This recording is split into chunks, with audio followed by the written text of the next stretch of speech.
Good morning, good afternoon, and good evening wherever you are, and welcome to the latest episode of the My Coach Ben podcast. In this episode, we'll be looking at something that we all are in our personal and professional lives, and at the same time, it's something upon which we all rely on, again, in every area of our day-to-day lives. This is relevant if you're an individual, if you're in a team or an organisation. This, ladies and gentlemen, guys and gals, in this episode, we will be unravelling the topic of accountability.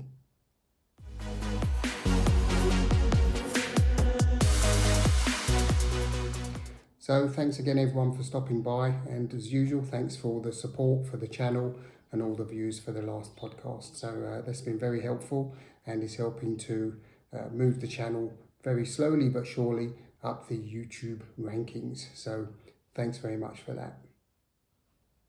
Remember to like and subscribe, and of course you can follow the blog in written form, which is on Facebook, Instagram, and of course X. So without further ado, let's get on with the business. What is accountability?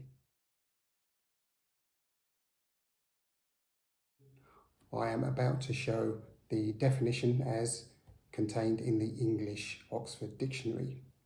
Accountability, noun, defect or condition of being accountable for responsibility. Example, a lack of accountability has corroded public respect for business and political leaders. A very controversial example there, if ever there was one. Accountability refers to the responsibility placed upon individuals or organisations to behave reliably and transparently, taking ownership for their actions and accepting liability for their outcomes. Being accountable also means taking personal responsibility for our behaviours, decisions, both towards ourselves and others. And it ensures that we get things done on time, we honour our commitments, and we identify mistakes and own up promptly and, of course, correctly.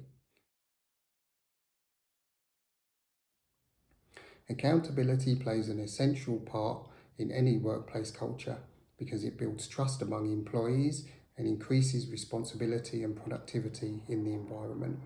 Here are a few key ways in which we can be accountable and ensure that we're effective.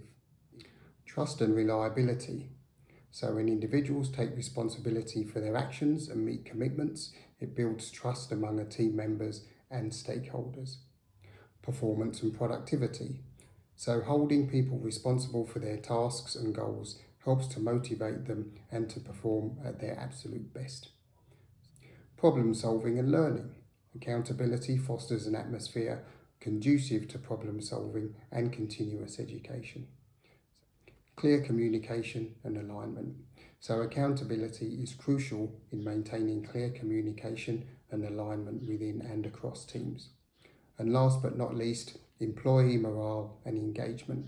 So here we can create an environment of accountability, and we can have, as a result, a dramatic effect on the motivation of ourselves and of our colleagues and stakeholders. So from those points, we can see that accountability promotes a productive and positive working environment and builds trust across an organisation. It encourages problem solving, learning, creating clear communication channels, and it just makes the whole environment, the whole environment a much more pleasant place to be. From the coaching perspective, I would argue that accountability is probably the most important and effective element of any coaching exercise. Without being accountable for whatever undesired state or situation, we're not going to be able to move forward. So this is one of the most vital elements of any coaching relationship. And here are some questions which you can maybe employ or you can build upon in order to examine what level of accountability you've got within yourself or within your team and your organisation. What actions have you taken to demonstrate accountability for your tasks? What areas of accountability may have lapsed or have been identified as areas for improvement. How are you managing to track and to measure progress towards goals and targets and to ensure that you're accountable for them?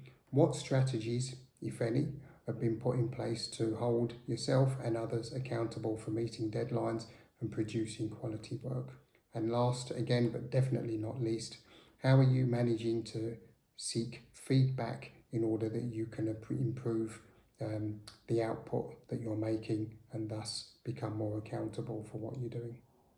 So to summarise, as we've seen, accountability affects every area of our lives, from our work to our personal relationships. And often we see examples of a lack of accountability, be it when we face delays in travelling or dealing with authorities, colleagues and friends alike. It's never a good place to be in when there's a lack of accountability. It leads to a loss of trust and, of course, a lack of progress. And sometimes it's best to just accept and admit that something has gone not according to plan, and that, of course, things could have done better. Thanks again for coming along. It's much appreciated. Remember, if you like the content, please like, please subscribe and press the notification bell. If you've got any feedback, I'm more than happy to hear what that is, whether it's via the comments or directly, as a lot of people seem to do. Please feel free to put your 2 penneth in, as we say. Thanks again. Remember, the blog is on Facebook, Instagram, and of course, X. And until next time, remember everybody, 3rd Monday of each month. Until the next one, peace. Your Coach Ben.